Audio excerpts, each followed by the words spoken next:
to article after article of people being like, Ellen is a nasty person. And all these staffers started to come out, not for nothing, but I know a guy, I know him very well, whose sister worked for her, who said, you were not allowed to eye contact with Ellen in the halls of that show. If you saw her, this is not a nice person. So she got canceled, but now she's... What happens when Megyn Kelly reveals the truth and Rob Schneider lets loose the chaos? Is Ellen DeGeneres so brutally burned that she may walk on the moon? As it turns out, the Queen of Compassion is hiding some secrets. These two just flung open the doors. Backstage tantrums, Hollywood fakery, and secrets that might destroy her smile. This is indeed a full and total exposure. Remain in place. Ellen's PR team is already drenched in perspiration. Question for you on this. This is perfect for you. Because I'm seeing that there is an attempted comeback by somebody who not cross one of those fateful lines of misstepping on their sacred cows of gender or race or sexuality. Yeah. But she was said to be a biatch, and that's Ellen DeGeneres. Yeah. So her show got canceled after she had this testy exchange with Dakota Johnson, where something happened where Dakota said, oh, I had this birthday party, and Ellen said, well, why didn't you invite me? You didn't invite me. And she said, like, no, I did invite you, Ellen. That's not what happened. And Ellen had blown her off and then tried to play the victim on the set with her. Anyway, it led to article after article of people being like, Ellen's a bitch. What do you get when a media assassin and a comedy grenade get into the same room with the same target? The painstakingly built brand of Ellen DeGeneres is ruthlessly and beautifully shattered. Megyn Kelly brought the scalpel. Rob Schneider brought the flamethrower. The dance steps, however, were added by Ellen and now resemble smoke signals begging for pardon. First up is Megyn Kelly, a woman whose words have the power to pierce through a diamond while yet having the irony to cut a soap bubble. Megyn doesn't exactly hold hands and enjoy life while crooning show tunes. She's not into subtlety. She has a nice facade, but she doesn't engage in celebrity sanctimony cloaked in bumper stickers of goodwill. I'm just saying, like, of all people on earth to be feeling sorry for herself, Ellen DeGeneres should not be on the list. She should at least, make a real apology and do it. There's no apology. It's just woe is me. I was run out of wood as she speaks from this grandiose stage on Netflix. Hello, you haven't been canceled. You are doing a Netflix special. She got $20 million for the one before this. I'm sure she's fine. I'm sure she... Naturally, Ellen DeGeneres was effectively begging to be taken into consideration by Megyn. After all, pretending to be courteous in Hollywood is one thing. It's a very other story to weld it on with expert publicists and hope that nobody notices the human fog machine behind the curtain. Megyn brought scalpels, receipts, and maybe a sledgehammer after seeing the teaser. Back in, Rob, because she's a lesbian, she's a leftist, and she didn't one of their sacred cows. Nastiness, that's their bread and butter. Well, I think everyone... I will say, like, the resentment, I think everyone should have a reconciliation. I don't think Jesus exempted anybody. And so I do, while it does, because I have been allowed in, but I don't hold any grievance and resentment. It's very important. And I would just say for Ellen, the resentment, you have to know, you have to get over resentment. Whatever addiction or addictive qualities happen, to get over it, you have to deal with resentment and address it. And then otherwise you're going to fall back. Now irony weighs heavily. While spending years building her brand on awkward celebrity hugs and dance breaks, Ellen subtly established a workplace that looked to have the emotional warmth of a meat locker. However, Megyn said it was more than just a little discrepancy. There was a full-fledged performance. Broadway acting without a Tony Award. Megyn did not just say, "Hey, Ellen might be mean." That would be far too considerate. Instead, she blew apart Ellen's compassion empire with the grace of someone folding a house of cards with a leaf blower. That's the right response. Yeah. She's got a Netflix special. And here's the capper. On the promo, she plays the victim. And she says, for me, and she actually has the nerve to say that she was run out of Hollywood. This person... She had $100 million in her pocket. $450 million, according to Forbes. That's a low estimate.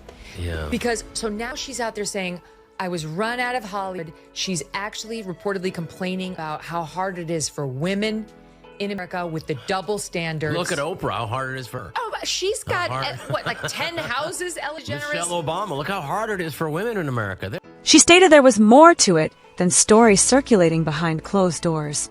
It dealt with how the dishonest brand consistently ducked, swerved, and danced its way out of any real accountability. And the apology tour, too.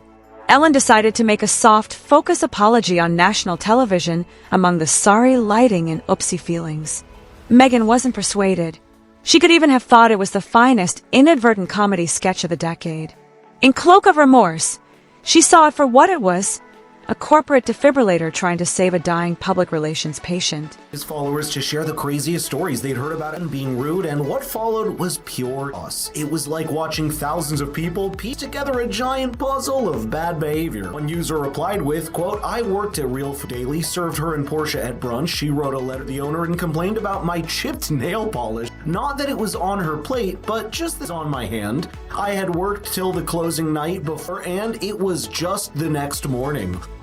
Furthermore, Megyn sliced through Ellen's tail like she was carving a Thanksgiving turkey, while Rob Schneider handled the situation like a guy who strolled into a clown truck and decided to set it on fire for laughs.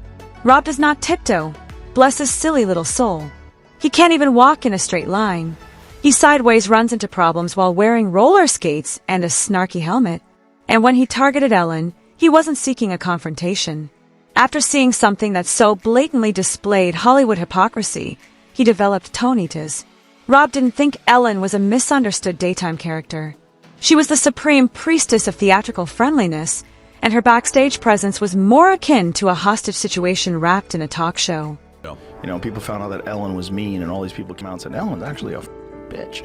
And then, can't believe it. And she lost everything. She fell apart, disappeared, because people found out that this character that she was portraying in a half hour on a television show is not really who she was. My buddy Greg, who was one of her writers, was like, she's a piece of shit. And he was like, she's a mom. Rob made it so vicious that in some places it could be illegal. It was not only a joke. One man burned the god of daylight.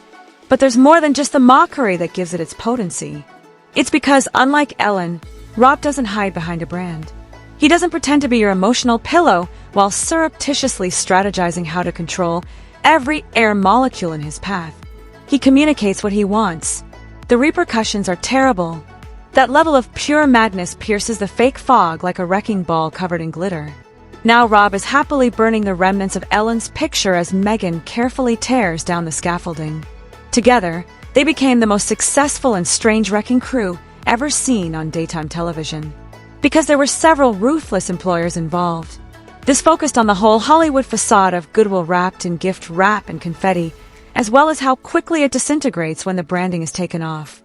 Ellen was supposed to be unbreakable, a happy symbol. Ellen's death came slowly. Until Megyn and Rob showed out with a spotlight and a megaphone, people disregarded the constant drip and leak of stories. Progress with the strike. They're picketing right now, so I think it's the early stages. I would think it might take a little bit with this one. When someone crosses the writer's strike, that's some dirty shit. They cross the picket line. Yeah, I haven't seen anybody in that yet. I think Ellen did. I had a buddy of mine who was writing on Ellen. Everybody kind of knows now what she's really all about. And that's another one of those. Like, I'm so nice and I'm so sweet. Mean behind the scenes. Megyn wasn't kidding. She ruined people's reputations. No one was indicted by Rob. He threw pies, hiding information in them. Conversely, Ellen just kept dancing on the brink of believability. Let's talk about that compassion campaign. The shirts, throw pillows, and mugs are all embroidered with phrases like, be kind, in vibrant fonts that may make you develop diabetes. It was less of a philosophy and more of a commercial empire masquerading as moral education. And as the abuse, fear, and culture of silence were made public, those pillows started to seem less like home decor and more like passive-aggressive threats. Megyn would not accept it. He compared being on her program like entering a military base with pastel colors. Smiling was the only option. But here is when it starts to become very poetic. Pleasantly surprised to find out I'm kind. Well, yeah, that's disingenuous. That's disingenuous. Yeah, disingenuous. Disgenerous.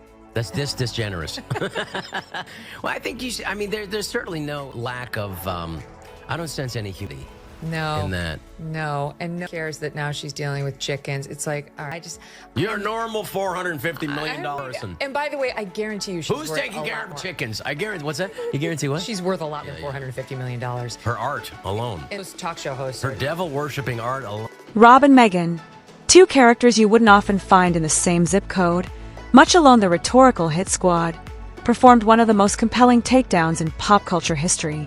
One did it exactly. Pandemonium was utilized by the other. Whether intentional or not, they both exposed a much more important truth about how well-crafted lies serve as the cornerstone of celebrity brands. Ellen's empire extended beyond interviews and viral videos. Ellen tried to direct the story. Her last season's tearful farewells, the controlled interviews, and the well-written apologies all reared spin. These rich celebrities who want us to feel sorry for them. Right? It's like all those you saw, like Julia Roberts on the Oprah special with Kamala Harris, like, oh, and Meryl Streep. Like, I know, winning over the hearts of people who live in gated communities everywhere. Well, wait, are these still your people? Are you still in California? No, I had to move out of California. I got little kids. And We understand why. It's dangerous to, in California, take your kids, in public schools. In the morning you drop off a girl and you have to pick up a boy. You never know what you're going to get. But spin is useless if folks have already smelled the smoke. Megyn was an alarm fire. Rob was the one using the fire to roast marshmallows. The gleaming temple of kindness that Ellen left behind has disappeared, despite her best efforts to blend in with her mansion-shaped sunset. Similar to a gift shop next to a haunted house, it still sells merchandise, but now emanates a lingering air of dread. So this was not a conversation. However, when it comes to exposing Ellen, they oddly agree. Megyn walks in like a legal scalpel. It's calm, precise, and ready to cut through the bullshit, much like its pre-tuned NBC language. Rob, on the other hand, charges into the newsroom like a caffeinated raccoon, hurling one-liners and banana peels without any filter. Slapstick against surgery, Fox News against fart jokes. But both are sharing the gospel, and Ellen was never who she said she was. And as a result, it strikes more forcefully. This is not Hollywood hit-making. Megyn doesn't want importance, and Rob doesn't seek influence. The two people yelling, she dropped the act and hoped no one noticed, are pointing at the same, juggling from rather separate areas of the circus tent. Because when your whole company revolves on doing terrible dance routines with celebrities and giving away blenders like spiritual salvation, it only takes one backstage shout or assistant breakdown to destroy the illusion. This does not undermine culture. Cancel culture is what happens when you make a dumb tweet in 2008 and lose your Netflix contract in 2025. No, this is a responsible culture. Treating your staff like studio furniture instead of promoting compassion like a Kardashian does skincare would inevitably lead to this outcome. Furthermore, in a society where relatability is more appealing than truth, Ellen's phony grin was used as Exhibit A in the trial of celebrity authenticity. For her show's grand conclusion, think of heartbreaking goodbyes with the emotional depth of a printer test sheet. Ellen DeGeneres, the corporation that danced too close to the sun, burned its wings of kindness and plunged headlong into the realm of receipts. This is because two very different people saw a very tired, scripted daytime diva still dancing to the beat of a dance that nobody wanted to join when they pulled back the curtain.